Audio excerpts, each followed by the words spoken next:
$4,000 a month, 7 animals, 1 plastic bin each, not a farm, not a barn, not a single acre of land. Every animal in this video lives inside a container you can buy at Walmart for under $10. Some of them fit on a shelf. Some of them fit under your kitchen sink. One of them produces income from the garbage your kitchen generates every single day. You are already producing that garbage right now, and you are throwing money away with it. Here is what every animal on this list has in common. Not one requires a livestock permit. Not one triggers a zoning restriction. Most are not even classified as animals under federal law. They are invisible to every rule that shuts down backyard income ideas before they start. Every income figure in this video is attached to a real setup, real monthly numbers, real startup costs, and the one mistake that kills each system before the first dollar arrives. That last part is what nobody else gives you. Stay for number 1.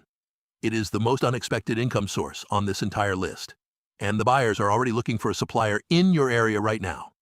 Let's go.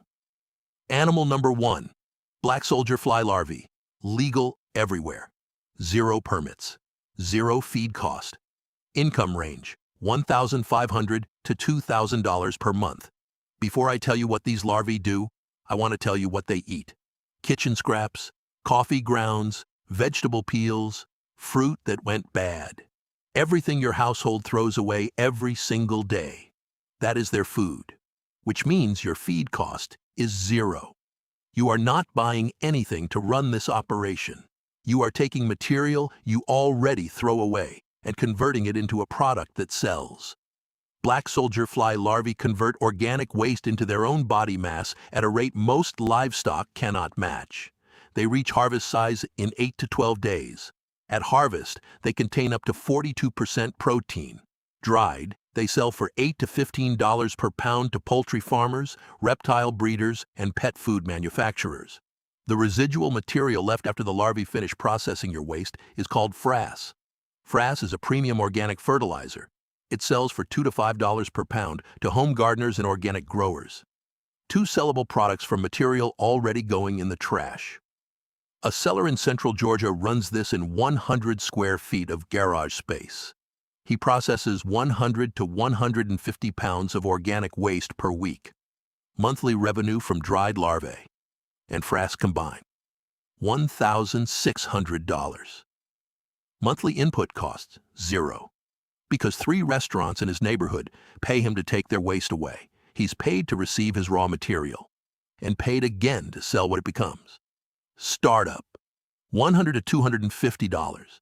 The biggest mistake? Building the operation before securing a consistent waste source. Lock in a restaurant or grocery store before you order your first larvae colony. Waste in, income out, but only if the waste keeps coming. Animal number 2, red wiggler worms. Legal in every apartment in the country. Income range, $1,000 to $3,000 per month. 1 pound of red wiggler worms sells for $30 to $65. Worm castings sell for $20 to $50 per bag at retail. Worm tea sells as a premium plant supplement at $5 to $15 per bottle. 3 separate products from 1 bin under your kitchen sink. Here is the number that changes everything. Red wigglers double their population every 60 to 90 days. 1 pound becomes 4 pounds in 4 months at 0 additional cost. You are growing your own inventory for free. A seller in Phoenix, Arizona started with a single $50 starter bin. She now runs 12 stacked bins in a spare closet. Monthly gross from live worms, castings, and worm tea combined, $2,200. Monthly material cost, $25. Daily time, 15 minutes. The income multiplier most worm farmers never discover. Blended soil products. Raw castings sell for $1 to $3 per pound. Mix those castings with compost, peat moss, and perlite, and you have a premium potting mix selling for $10 to $20 per cubic foot to nurseries and home gardeners. The same castings, packaged differently, worth 6 times more. Startup, $40 to $80. First sellable product in 60 days. The biggest mistake, overfeeding. Overfeeding creates odor, attracts pests, and collapses the colony. A healthy bin does not smell. If yours does, you are feeding too much. Animal number 3, Dubia Roaches, 3 plastic storage totes on a laundry room shelf. Income range, $1,500 to $2,500 per month. Stay with me for 30 seconds. Dubia roaches are the most efficient feeder insect in the reptile hobby. The U.S. reptile market is worth $15 billion annually. Feeder insect demand consistently outpaces supply. Dubias outperform crickets on protein content by 22%. They cannot escape. They cannot climb smooth plastic walls. They produce zero detectable odor on dry substrate, and they cannot survive outdoors in most U.S. states. Zero permits, zero livestock classification, legal everywhere. A seller in Atlanta, Georgia, runs exactly 3 storage totes in her laundry room. Monthly gross, $900. Monthly feed cost, $20 in dried dog food, oats, and vegetable scraps. Her entire income comes from one standing monthly purchase order from a local exotic pet store. The store picks up the order. She ships nothing. One relationship, consistent monthly income, 3 bins on a shelf, startup, $100 to $120. The biggest mistake, buying young nymphs to save money. Nymphs take 6 to 12 months to reach breeding age. Buy adult breeding animals, pay the higher price, and earn income starting in month 1. Animal number 4, crickets, legal everywhere. Income range, $1,500 to $3,500 per month. Here is the income multiplier most cricket operations never find. A standard feeder cricket sells to a pet store for $10 to $14 per thousand. At that price, a 10-bin operation grosses $300 per month. That is not the number that matters. The number that matters is 45. Dollars per pound for cricket protein flour sold wholesale to food brands. The global cricket flour market is growing at 22% per year. Small batch bakeries, health food brands, and protein supplement companies are actively looking for domestic suppliers. Importing from overseas means quality problems. Local supply is the gap they cannot fill. A seller in Phoenix, Arizona runs 6 ventilated bins in her dining room. She sells live crickets to 3 local pet stores and grinds the crickets she cannot sell live into flour using a dehydrator and a coffee grinder. That flour goes to 2 local health food brands. Monthly revenue from live feeder sales, $420. Monthly revenue from cricket flour, $1,400. Combined monthly gross, $1,800 from 6 bins in a dining room. Same animal, same production cycle. 4 times the revenue per pound by adding a dehydrator and a coffee grinder. Startup, $80 to $200. The biggest mistake, ignoring humidity control. Cricket die-offs happen fast when humidity drops below 40%. A $15 hygrometer prevents the catastrophic losses that end most beginner cricket operations in month 1. Animal number 5, Isopods, shoebox-sized container. Income range, $1,400 to $4,000 per month. Stop. Before I say anything else, I want you to hear the price. A breeding culture of Cubaris rubber, ducky isopods, sells for $80 to $300. Per starter, culture of 10 to 15 animals. Animals the size of your fingernail. One shoebox enclosure holds a self-reproducing colony that doubles every 6 to 8 weeks. A seller in Austin, Texas, runs 30 cultures in a single closet. Monthly gross, $1,400 to $2,000. Monthly operating cost, under $40. Feed cost, $0. Isopods eat decaying leaf litter, collected free from any yard or park. Standard varieties sell for $10 to $20 per culture. Mid-tier color morphs push to $30 to $60. Premium rubber, ducky morphs with documented genetics sell for $80 to $200 per culture. And here is what makes this different from every other animal on this list. As your knowledge of the genetics grows, the price of each culture increases. Without adding space, without adding equipment. Buyers pay not just for the animals, they pay for documented lineage.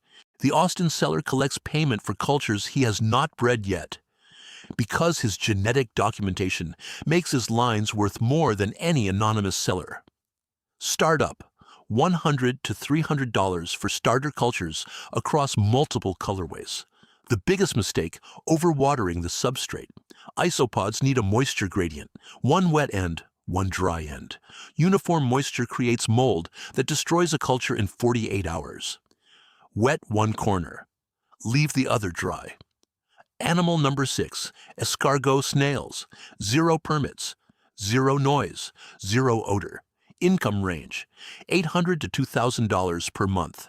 The price first. Escargot-grade snails sell to restaurants for $15 to $30 per pound. The United States imports over $45 million worth of snails every year, mostly from Europe. The domestic supply gap is not a theory. It is a trade deficit that local producers can step into right now.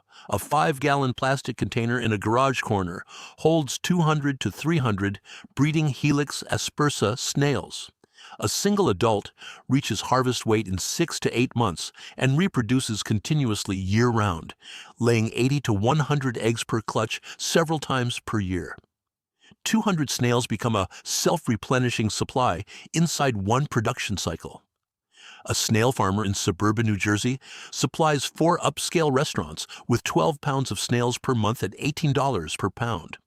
Monthly revenue, $2,160. Monthly costs, $40. Setup, 2 plastic bins, coconut coir substrate, a hygrometer, and $40 in breeding stock. The income multiplier almost no snail grower uses. A direct-to-chef relationship. Walk into the back entrance of 3 upscale restaurants in your area. Bring a sample. Ask if they have a reliable local supplier. Almost none of them do. One chef who features escargot on a seasonal menu will take your entire production on contract and pay premium prices to lock in the relationship. Startup, $40 to $100. The biggest mistake, overfeeding in a dense environment. Snails in an overcrowded bin develop parasitic infections that wipe out a colony in 2 weeks. Start with 50 breeding snails. Learn the feeding rhythm over 60 days. Then scale. Animal number 7. In 2004, the United States Food and Drug Administration approved a living organism as a medical device, not a drug, not equipment, a living animal. That animal is the medicinal leech, approved for use in reconstructive plastic surgery and microsurgical procedures. Hospitals use them to restore blood flow after reattachment operations. Finger reattachments, skin grafts, reconstructive surgery after cancer and trauma. Procedures where tissue survival depends on an anticoagulant that no synthetic drug fully replicates. And those hospitals need a consistent domestic supplier. Medicinal leeches sell for $8 to $15 per individual animal. Sold in batches to plastic surgery units, reconstructive surgery departments, and herudotherapy clinics across the country. A leech farmer in suburban Maryland supplies 2 hospital systems and 1 private plastic surgery clinic. Monthly output, 400 animals. Monthly revenue, $4,800. Setup, a series of plastic containers with filtered water maintained at 60 to 70 degrees. Monthly operating cost, $60. The regulatory structure here is what most people miss. Medicinal leeches classified as an FDA device operate outside agricultural livestock classification entirely. No USDA involvement, no farm permit, no livestock zoning. The framework that governs this operation is medical supply, not farming. This is the income source most people dismiss immediately, because the word leech ends the conversation before the price begins. That reaction is the entire reason the supply gap exists. Startup, $200 to $500 for food-grade plastic containers, water filtration, and a certified starter breeding colony. The biggest mistake, sourcing breeding stock from uncertified suppliers. Hospital purchasing departments require documented origin and health certification for every animal they accept. An uncertified colony cannot enter that supply chain. Source your starter colony from a certified medical leech supplier. The documentation that comes with that purchase is your entry into the only buyer pool that pays medical-grade prices. 7 animals, 7 plastic bins. No land, no barn, no permits. You do not need all 7 to hit $4,000 a month. You need 2, maybe 3. The honest starting point: black soldier, fly larvae, and red wiggler worms.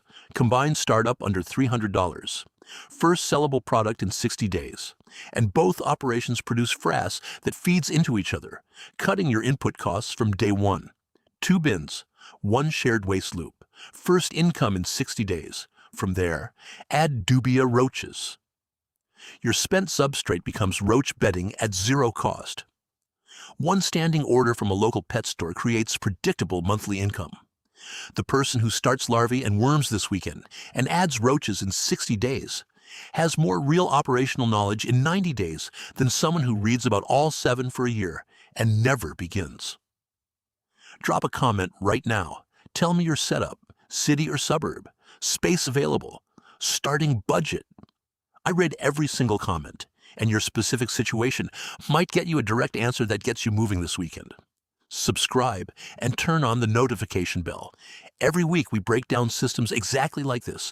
Real setups, real numbers, real starting points, no land required. The next video maps out how to connect these 7 systems into one closed-loop operation, where the waste from one becomes the feed for the next, and your combined costs drop to almost nothing. That video is building now. Subscribe so you find it on purpose and not by accident.